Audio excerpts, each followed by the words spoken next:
everyone. I'm Varda Sharma, editor Newsband, daily English newspaper of Navi Mumbai. Today we have with us a very special guest who dons many hats.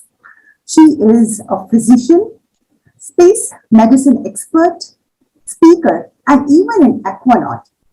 In fact, besides this, she is also a martial artist, skydiver, pilot in training, and the list goes on. It gives me immense pleasure to introduce and welcome Dr. Shawna Pandya, who is a citizen of Canada but has roots in India. Hi, Shawna. Hi, Varda. Thank you so much for having me. Before we start on our space-related topics, we are very inquisitive to know how often do you visit India, because we hear that you have extended family in Mumbai. So besides Mumbai, have you visited any other parts of the country as well? Yeah, I get around to India about every 5 years, not as often as I'd like, but often enough to see my cousins and my aunts and uncles, and when they were alive, my grandparents. And the nice thing about taking that time to come to India is I've had time to see other parts of the country. So I've been up far north as Shimla and Manali. I've been to Ahmedabad, I've been to Delhi. And actually, when I was in my final year of medical school, I came and did an elective in cardiac surgery in Bangalore. I've been lucky enough to see bits and pieces of the country and taste all sorts of wonderful food and meet all sorts of wonderful people. Dr. Shania, you pursue multiple careers, no? Right from medicine to space studies and even aquanaut. How challenging has this been? I mean, I'm talking in terms of gender bias because many of these fields, even till date, continue to be dominated mostly by men. So how challenging has this been? And of all the fields, which is the one that you enjoy the most?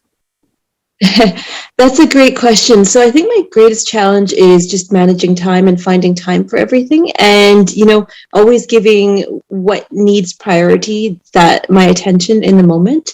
Some of these fields have been male dominated, and I've been very lucky in that all along, whether it's medicine or science or space, I've been lucky enough to deal with interdisciplinary, international, very high-achieving professional teams. It's hard to pick a favorite. I would say that for me, my passion is at the boundary of where space and medicine meet. So space medicine, and I've been lucky enough to perform research as well as publish in that field.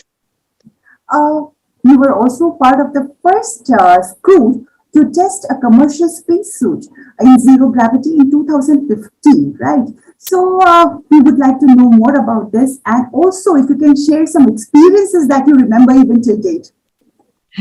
Yeah, that's a great question. So that was through Project Possum, which is now known as the International Institute for Astronautical Sciences, and we partnered with a company called Final Frontier Design, which was the maker of this type of spacesuit. And when we say we tested in zero G, we tested it in parabolic flight, what some people may know of as the vomit comet. So you're actually flying in this aircraft no higher than a commercial jet. And by flying up and down in a parabola, you're falling at the same rate as the airplane.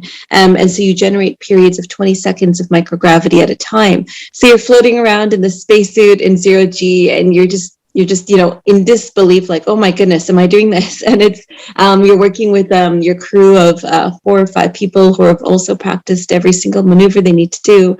And it was incredible. Like we achieved all the tasks that we set out to do on that particular campaign. We had a little bit of fun. We had time to dance in between in zero G.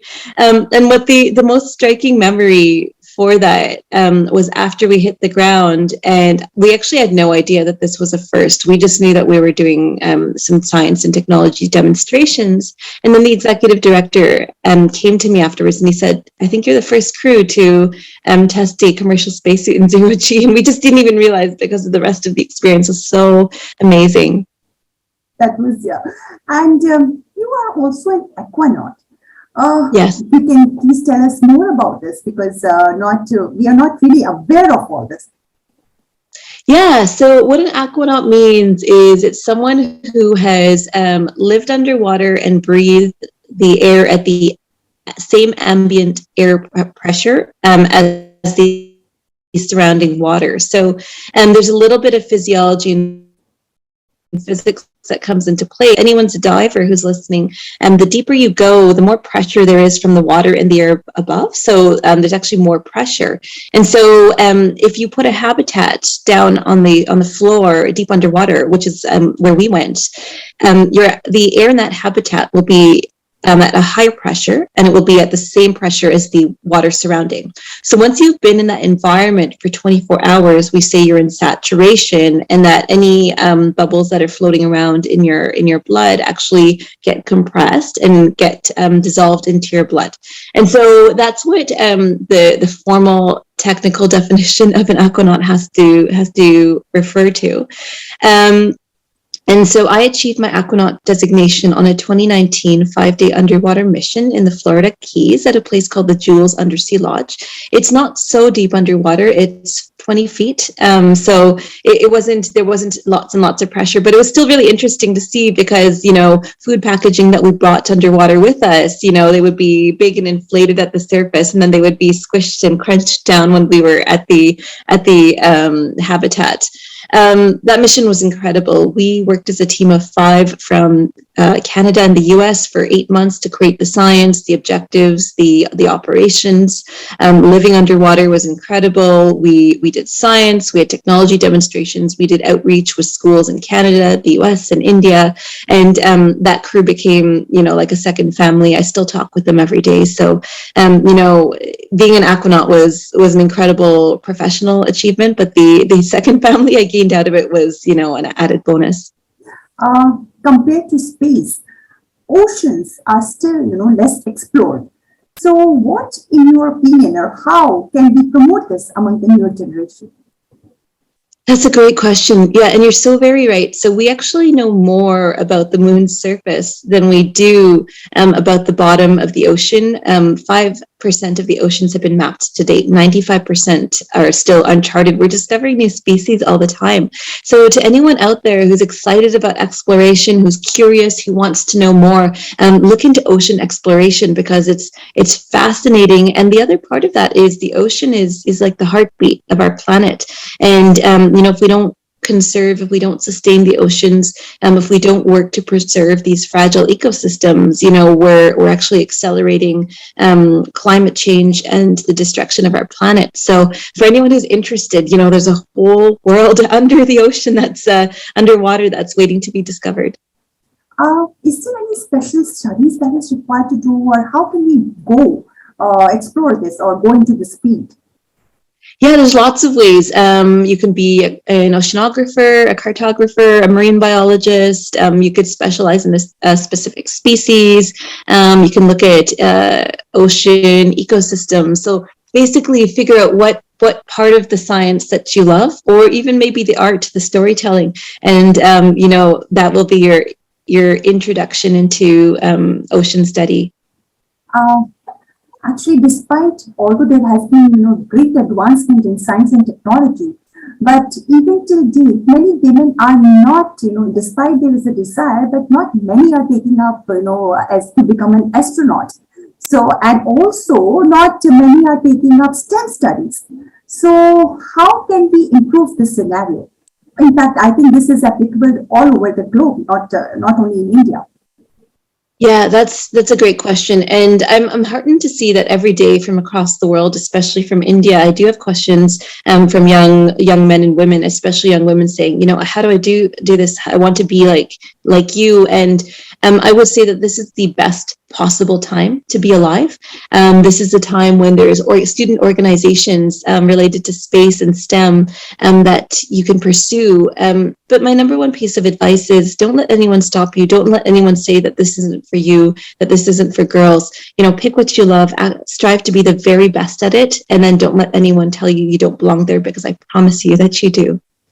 You are currently pursuing fellowship in wilderness medicine. We would like to know more about this, please. Yeah, that's a great question. So when we talk about wilderness medicine, we talk about practicing in medicine in environments where we may not necessarily have all the resources we're used to, or working in a more austere or harsh environment. The environment I focus most on is space, but this can pertain to the jungle, the forest, the deserts. So there's a lot of that falls under that umbrella, and some of the courses you take will pertain specifically to one of those environments. And some of them are overviews of, wilderness life support. How do you provide life support when you're resource limited? How do you make a splint out of a tree branch if that's the only device you have to treat a broken leg? So, it's really interesting. The people that you meet in this field are also passionate. They love spending time outdoors. It's really exciting, and I look forward to completing this. So do you see any interlink between medicine and environment and space? Yeah, I think in both cases, you're kind of looking at the health of your patient, whether it's a human in medicine or the health of an environment, and you're trying to perform diagnostics as to, why is there sickness, whether it's in terms of the environment or in terms of a patient, and then how do I fix this? What is the appropriate treatment? So, there's a bit of an analogy there. What advice would you like to give to those, or to everyone who would like to become or who want to pursue a career as an astronaut, and what challenges they feel, in your opinion, they may face while pursuing this? So the number one thing is it's not just about being the best. It's not just about technical skills, but it's about learning to be a really good teammate, getting along well with others, looking for how you can serve the mission. And the other part of it is, there's so many paths towards becoming an astronaut. You can become a scientist, an engineer, a physician, a pilot. So pick the one that you're passionate about. And even if you're passionate about the arts, if you're passionate about storytelling, we need storytellers to tell the story of space as well. So there's a place for you. Don't let anyone tell you otherwise. And then find what it is that you love about space, and focus on that. Is it essential, if those who would like to become an astronaut, is it essential to have a knowledge of science or to pursue science? There's two answers to that. So when we look at traditional avenues towards becoming a space agency astronaut, so through NASA or the Canadian Space Agency, typically the ask is that someone has pursued a STEM career, so science, technology, engineering, math, and medicine, or in aviation and piloting. But now that we look at how commercial space is changing and how that we're increasing access to space for those who may have been medically disqualified previously or who don't have STEM degrees, there's really that restriction in the commercial sphere with companies like Virgin Galactic, Blue Origin, Axiom, SpaceX is changing. So it really depends on what kind of sphere you're trying to pursue. But if for now, for the space agency astronauts, we say that STEM degree is usually traditionally what has been asked for. Thank you so much, Dr. Shawna, for giving us your time. And stay safe, stay healthy. Thanks a lot for giving us your time. Thank you so much, Varda, and thank you everyone for tuning in. Thank you. Bye.